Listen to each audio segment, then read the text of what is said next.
Belarus's president has denied claims that his security services were involved in the death of dissident Vitaly Shishov, who was found hanged in neighboring Ukraine last week. Who was he for me and for Belarus?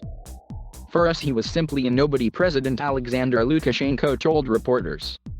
Vitaly Shishov was organizing help for Belarusians who fled to Ukraine from Mr Lukashenko's post-election crackdown. The UK and US are tightening sanctions on Belarus, hitting economic sectors.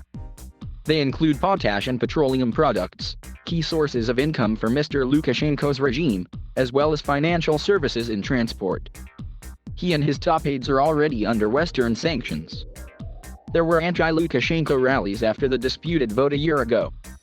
The weeks of mass protests were the biggest challenge yet to Mr Lukashenko's 27-year rule as president.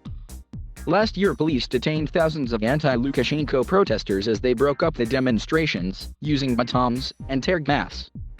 The opposition says more than 600 political prisoners are still in jail.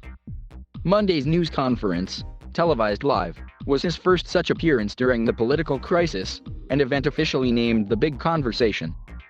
Support from Russian President Vladimir Putin has proven a lifeline for the embattled president. But Western governments, like the Belarusian opposition, denounced the vote as fraudulent and tightened sanctions. Belarusian opposition leaders are either in jail or were forced into exile. Svetlana Tikhanovskaya, who claimed victory in the election, is based in Lithuania. Ukrainian police probing Shishov's death are investigating whether it was suicide or a murder made to look like suicide. He was found hanged in a park near his home in the capital Kiev.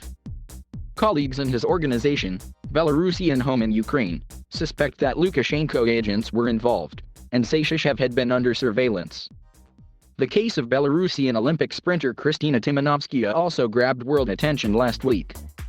She flew to Poland, not home to Belarus, after a row with Belarusian team coaches.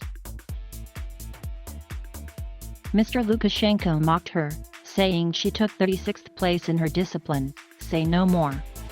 Why did we include her? The IOC recommended her.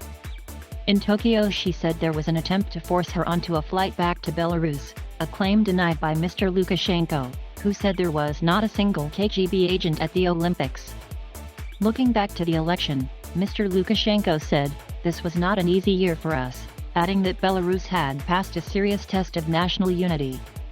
He said that last year some were preparing for fair and honest elections, while others were calling for a coup. Before the latest Western sanctions were announced, he warned that he could withdraw cooperation on preventing the smuggling of radioactive materials. "This is the issue of issues for the Americans. But I have warned them, if you cross the red line too far, we'll stop talking to them on this subject."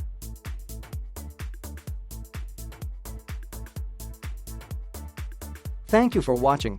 Please subscribe.